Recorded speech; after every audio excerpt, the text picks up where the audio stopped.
বহু চাচিরা তাহাজ্জুদ পড়তে পড়তে কপালে দাগ ফেলে দেওয়ার পর শুধু জাহান্নামে যাবে ছেলেকে সময় মতো বিয়ে না করার কারণে। আল্লাহ তাআলা কোরআনে কারিমে বলেছেন, ওয়া আনকিহুল আয়ামা মিনকুম ওয়াস-সালিহিনা মিন ইবাদিকুম ওয়া ইমামিকুম ইয়াকুম ফুকারা ইউগনিহিমুল্লাহু মিন ফাদলিহি। ভালো করে শুনে রাখেন আয়াতটা। আল্লাহ বলেছেন, তোমরা তোমাদের অধীনস্থদেরকে বিবাহ শাদী দাও, উপযুক্ত হওয়ার পর তাদেরকে বিবাহ শাদী করাও। এই আয়াতের শেষাংশটা দেখেন কত ইন্টারেস্টিং। আল্লাহ বলেছেন, ইয়াকুনু ফুকারা, তারা যদি গরীব হয়, অভাবীও হয়, ইউগনিহিমুল্লাহু মিন ফাদলি, তুমি বিয়ে করাও, আল্লাহ তাআলা তাদের অভাব দূর করে দিবেন।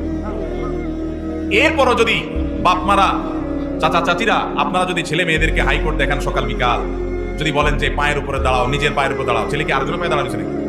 তার নিজের পায়ে দাঁড়ায় আছে।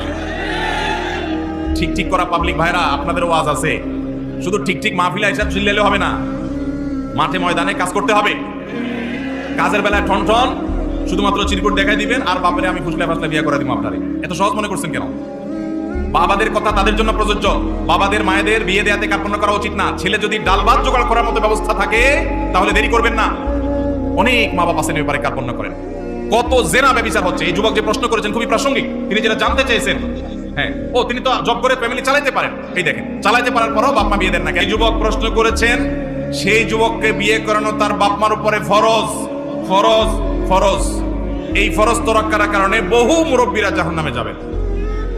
সমাজ ব্যভিচারে ভরে গেছে। শয়তান যুবকদের বিভ্রান্ত করছে, তাদের চরিত্রকে হেফাজত